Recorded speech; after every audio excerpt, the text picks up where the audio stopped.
Companies Act Section 129A Periodical Financial Results, Regulatory Requirement for Certain Unlisted Companies. Section 129A was introduced into the Companies Act, 2013 to empower the central government to impose specific financial reporting requirements on certain categories of unlisted companies. The objective of this provision is to enhance transparency, accountability, and regulatory oversight over companies that, although not listed on stock exchanges, may have significant public interest implications due to their size, nature of operations, public borrowings, or other factors. This section enables the central government to mandate periodic financial reporting, thereby ensuring that the financial health and performance of these unlisted companies can be regularly monitored by both their stakeholders and regulatory authorities. Applicability classes of unlisted companies. The power under Section 129A applies only to unlisted companies, and only to those specific classes or categories of unlisted companies that the central government may prescribe through official rules or notifications. This means that Section 129A does not automatically apply to all unlisted companies. It applies selectively based on criteria such as size of the company, turnover, paid-up capital, net worth, etc. Nature of business, public utility companies, systemically important companies, etc. Extent of public borrowings or exposure to public funds. Any other criteria as the government may determine from time to time. Requirement to prepare periodical financial results. Once identified as falling within the prescribed class of unlisted companies, such companies will have a legal obligation to prepare financial results on a periodic basis. The frequency, example, quarterly, half-yearly, and the format of these financial results will be specified by the central government through rules. These periodic financial results would essentially provide a snapshot of the company's revenue and income streams, expenses and profitability, assets, liabilities, and cash flow position.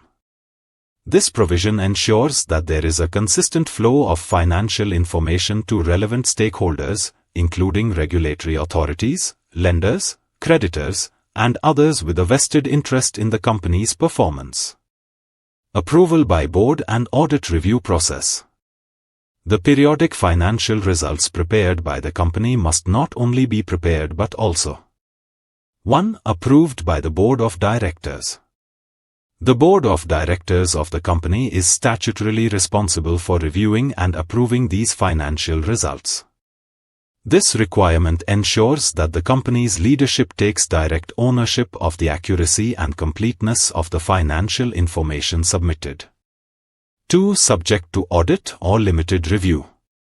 The periodic financial results must also undergo either an audit or, at the very least, a limited review. The extent of this review will be prescribed by rules framed under this section.